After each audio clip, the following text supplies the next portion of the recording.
साल का था, नो वरी, कोई फिल्मी स्टोरी नहीं है कि 5 साल से मुझे कभी कोई एक्टर बनना था। तो जब मैं 5 साल का था तो मेरी मॉम मुझे हमेशा बोलती थी कि बेटा जो गीला अंडरवेयर होता है ना, उसको बाहर बकेट में डाल देना, ठीक है। तो 5-7 साल मुझे लग गए, ये रियलाइज ही नहीं हुआ। 7 साल के बाद एक दिन शायद मैंने वो गीला अंडरवेयर उठाया और बकेट में डाला। सिर्फ 3 सेकंड का फर्क था, वहां से उठाना था, बकेट में डालना था।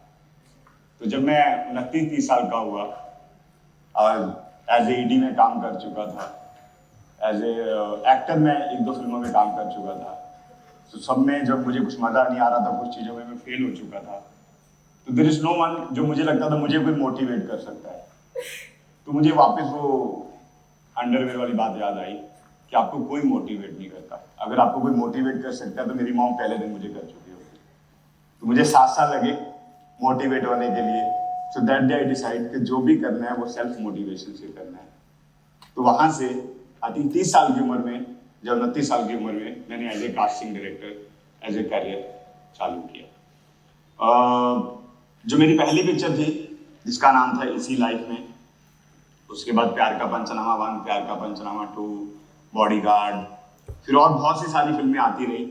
आई थिंक 12 या 13 साल में कुछ 60 फिल्में एज ए कास्टिंग डायरेक्टर मैंने काम किया, जिनमें 5-10 ऐसी भी हैं जो मुझे लगता है मैंने क्यों किया। और होता है, आप अगर सब कुछ परफेक्ट करोगे तो फिर आप इंसान नहीं रहते हो, फिर आप ऐसे बटरफ्लाई की तरह उड़ने लगते हो, राइट।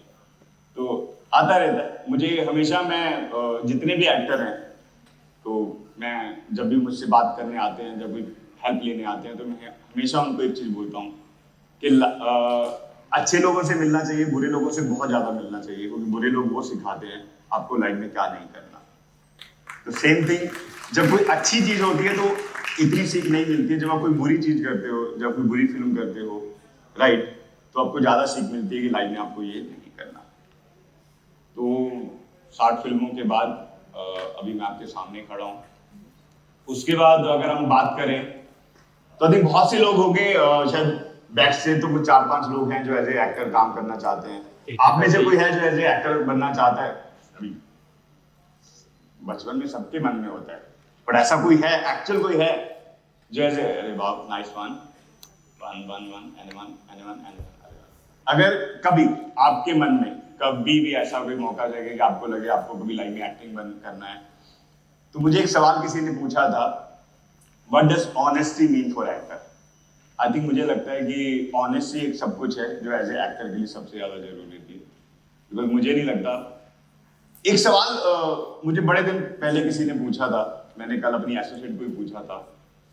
सब लोग बोलते हैं समय बड़ा बलवान, आप जवाब दे सकते हैं समय बड़ा बलवान क्यों? कोई है? Anyone can answer? Nice, please आप बोल सकते हैं क्यों है?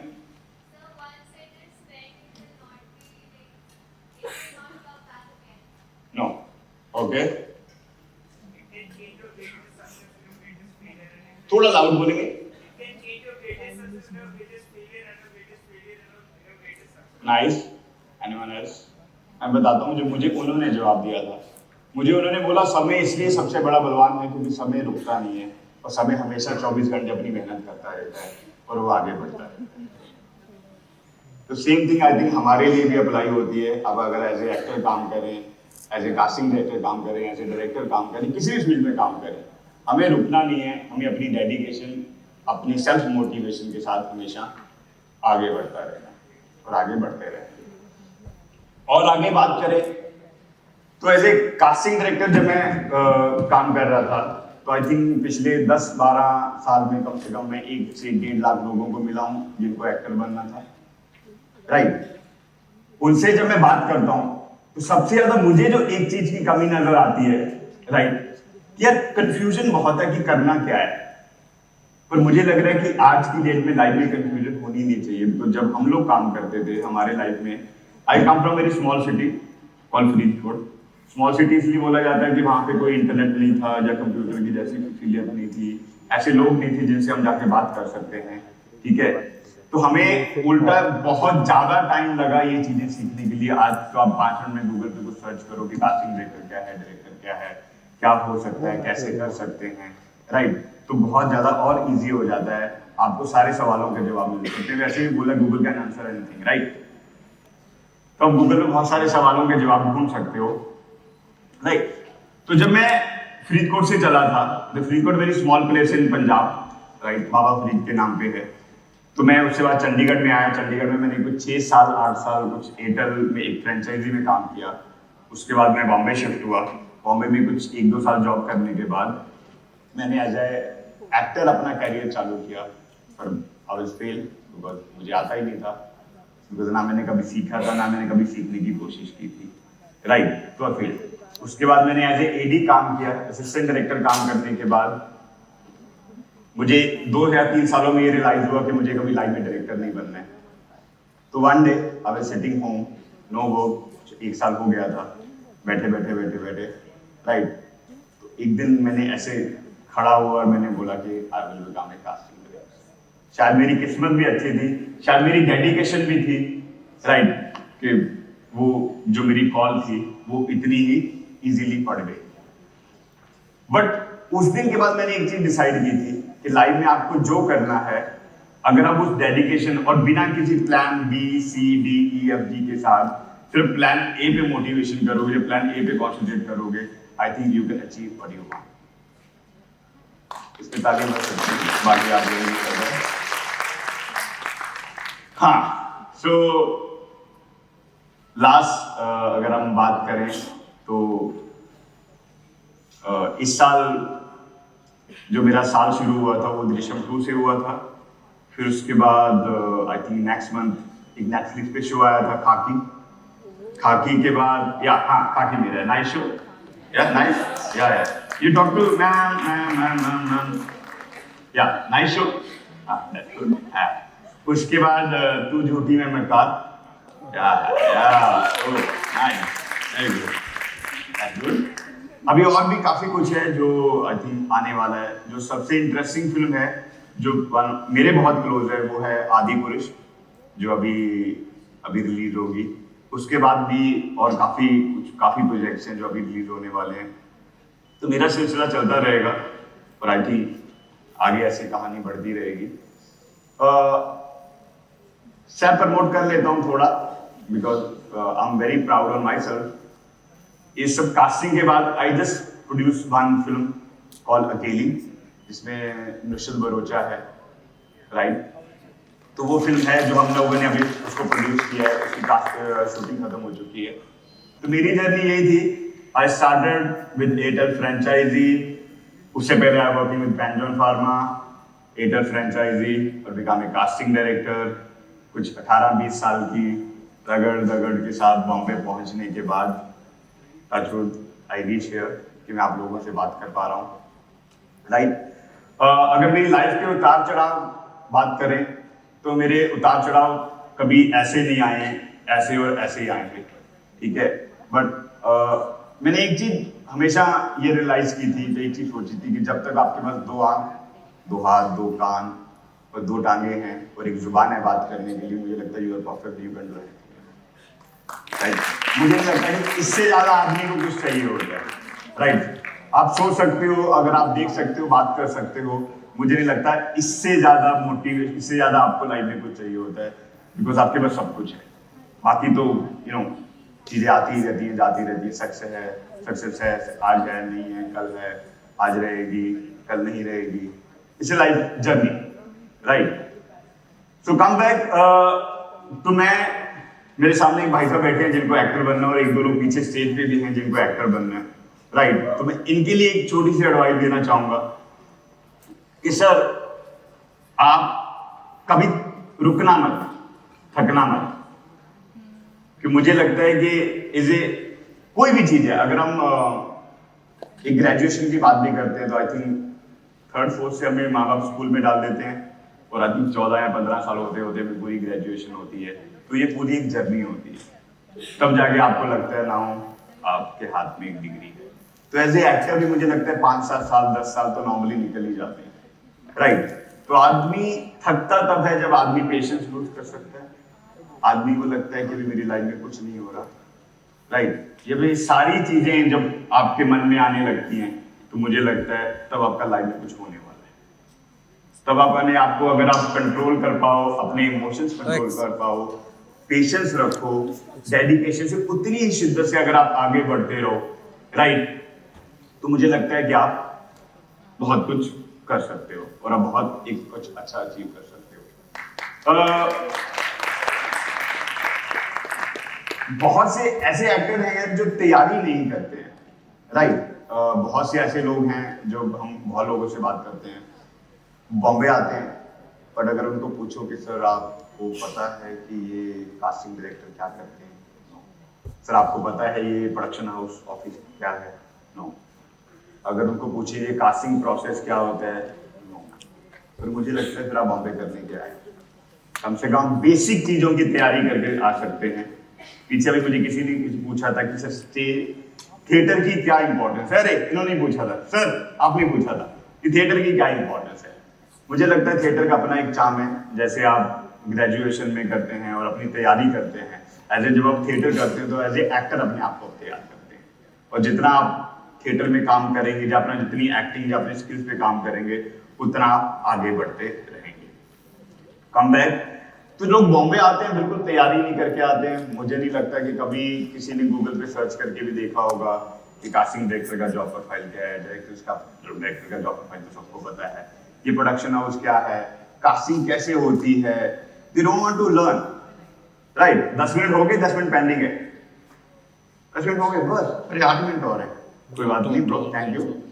तो मुझे लगता है कि अगर वो तैयारी करके आए, क्योंकि आज हर चीज इंटरनेट पे अवेलेबल है, आप किसी को इंस्टाग्राम पे मैसेज करके बात कर सकते हो, ऐसे ये टेडक्स शो हो रहे हैं जहां मैं आपसे डायरेक्टली बात कर पा रहा हूँ, आप मेरे से सवाल कर सकते हैं, मेरे से कुछ भी पूछ सकते हैं। तो मुझे नहीं लगता कि बिना तैयारी के आपको कोई भी चीज है, एज ए एक्टर आपको बॉम्बे जाना भी चाहिए।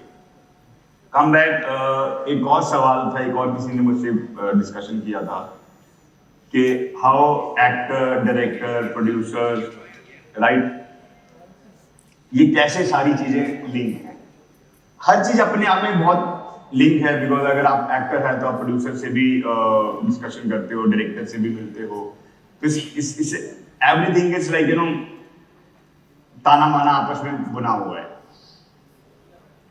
वापस मैं अपनी कहानी पे आता हूं, तो जब मैं पेंजल में जॉब करता था तो मुझे कभी नहीं लगा था कि मैं एयरटेल में जाऊंगा, इट्स वेरी डिफरेंट शिफ्ट। जब मैं एयरटेल में जॉब करता था तो मुझे नहीं मालूम था शायद मैं फिल्म इंडस्ट्री में जाऊंगा।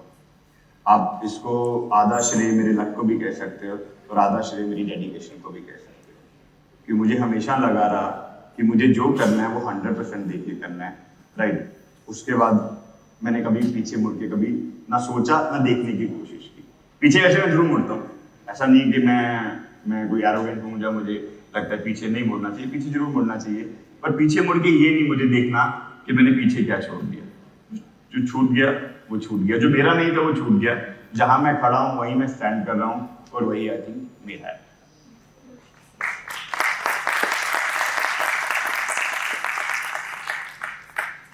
एक और चीज है जो मुझे लगा मुझे आप लोगों से शेयर करनी चाहिए, जो आई थिंक इन दिनों में सबसे ज्यादा मतलब फील भी करता हूँ, बिकॉज हम लोग बहुत हमें लोग भेजते हैं कि सर हमने एक 30 सेकंड की रील बनाई है, सॉरी 30 सेकंड की एक रील बनाई है, एक 10 सेकंड की एक रील बनाई है, आप हमें बताइए कि आप हम उस पर आपका क्या कमेंट है।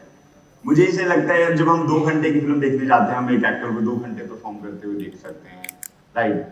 तो अगर हम 10 सेकंड में हम क्या ही किसी को जज करेंगे, राइट, 10 सेकंड में हम क्या ही उसको, या 30 सेकंड में हम क्या ही उसको बता पाएंगे। और कभी कभी एज ए एक्टर आपको लगता है कि अगर मैंने 30 सेकंड परफॉर्म कर लिया तो अब 2 घंटे भी परफॉर्म कर सकते हैं। ये बहुत बड़ा मिथ है, ये नहीं होता, राइट। तो ये बहुत ही इन दिनों ये है कि अगर आप इंस्टाग्राम, मैं आई एम नॉट सेइंग कि मैं उनके खिलाफ हूँ या मुझे वो अच्छा नहीं लगता, मैं भी खुद जब मेरे पास टाइम होता है मैं इंस्टाग्राम रील देखता हूँ। तो बट एज ए एक्टर अगर आपको लगता है कि आप इंस्टाग्राम पे रील बना बना के, राइट, उस पर आप आगे बढ़ पाएंगे, तो मुझे लग रहा है कि वो एक बहुत सही रास्ता नहीं है।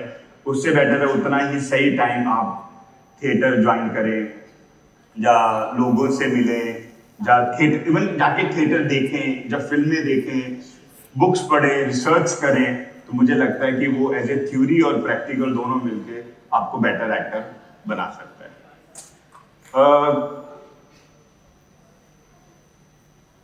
कम बैक टू, अगर मैं अपने बारे में और बात करना चाहूं तो मैं एक सिंपल सी एक चीज बोलता हूं, राइट। मुझे लगता है कि मेरे माँ बाप ने मुझे कभी रोका ही नहीं कि मैं क्या करना चाहता हूँ। शायद ये मेरा लाइफ का सबसे बड़ा प्लस पॉइंट था। When I talk to my friends कि अरे तुम बॉम्बे आए, तुम्हारे मॉम डैड ने कभी तुम्हें बोला नहीं कि तुम बॉम्बे क्यों आना चाहते हो। आई थिंक लाइफ का सबसे बड़ा प्लस पॉइंट ये था कि उन्होंने बोला था ठीक है, आपको ये ठीक लगता है आप कर लीजिए, राइट। आपको ये ठीक नहीं लगता है तो आप ये मत कीजिए, आपको बॉम्बे जाना आप जा सकते हैं, right.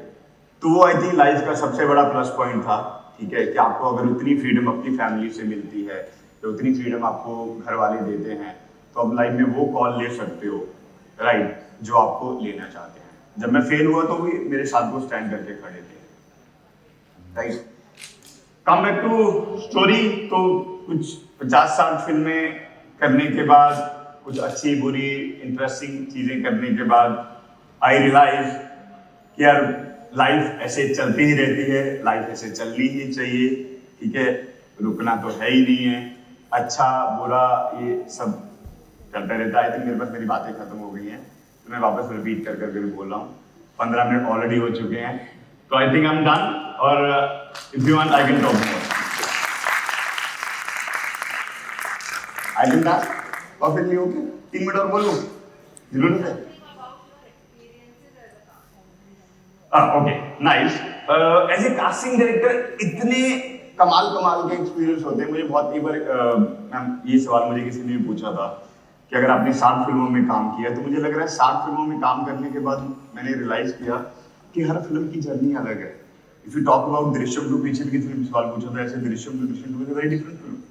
It's come from the lot of Marathi backdrop, setup in Maharashtra, in Goa, तो आपको लगता है इस बार आपको मराठी एक्टर ढूंढने पड़ेंगे। Come back to Bihar diary, Khakee, फिर आपको लगता है ये तो डिफरेंट जोन है, तो आपको लगता है ये तो नया चैलेंज है, अभी जाओ पटना जाओ, दिल्ली जाओ, जाके बिहारी एक्टर ढूंढो, तो नया प्रॉब्लम है। फिर कम बैक टू तू झूठी अमरकार, it's different setup now, different concept. तो मुझे लगता है हर बार जब मैं नई एक स्क्रिप्ट पे काम करने की कोशिश करता हूँ, राइट, तो मुझे लगता है हर बार मेरे पास एक नया चैलेंज आता है, एक नई डिफिकल्टी आती है। तो हर पहली पिक्चर से लेके 7वीं पिक्चर तक हर बार ऐसे लगा है कि अभी मैंने नया काम चालू किया है, मुझे कुछ नहीं आता है, वापस मुझे उसी ईमानदारी और उसी ऑनेस्टी और उसी शिद्दत के साथ वापस ये काम करना पड़ेगा। अभी एक हम फिल्म पे काम कर रहे थे जिसमें हमें न्यू कमर्स ढूंढने थे, तो मुझे तो पिछले मतलब 15-20 दिन तो समझ ही नहीं आया कि ये होगा कैसे। अगर आपको 3 या 4 न्यू कमर ढूंढने हैं जिनको आप लॉन्च करना चाहते हो, जिनको आप कास्ट करना चाहते हो, जिनको डायरेक्टर प्रोड्यूसर लॉन्च करेंगे, तो ये 12 साल के एक्सपीरियंस के बाद मैं 15 दिन ऐसे बैठा था और I was discuss with Kiara कि क्यारा कर पाएंगे हम लोग, should we take this project. तो Kiara looked at me and smiled कि सर मतलब आप थोड़ा ओवर कॉन्फिडेंस में जा रहे हो या आप मुझे अंडर एस्टिमेट कर रहे हो। तो मुझे लगता है हर बार, बट इस चीज का बहुत बड़ा बेनिफिट भी है कि जब भी मैं कोई नई स्क्रिप्ट आती है, जब मैं नई कास्टिंग चालू करता हूँ, तो मैं इसको ऐसे ही लेता हूँ कि मुझे कुछ नहीं आता, ठीक है, राइट। तो मुझे अगर मैं पहली बार इस प्रोजेक्ट पे काम कर रहा हूँ तो मैं कितनी मेहनत, कितनी डेडिकेशन के साथ काम करूंगा, तो मैं वैसे ही हर पिक्चर पे इसलिए काम करता हूँ। तो शायद इसलिए होता है कि अगर आप दृश्यम 2 देखेंगे, उसका कास्टिंग एकदम अलग है, और बिहार चैप्टर जो खाकी है उसका कास्टिंग एकदम अलग है, और तू झूठी अमरकार का कास्टिंग अलग है, और आदि पुरुष जो आने वाली है उसका कास्टिंग एकदम अलग है। I think that's my experience. Thank you so much, and hope आप लोगों से मैं फिर कभी मिलता रहूंगा, नहीं तो ऐसे कभी टकराते रहेंगे। Thank you so much.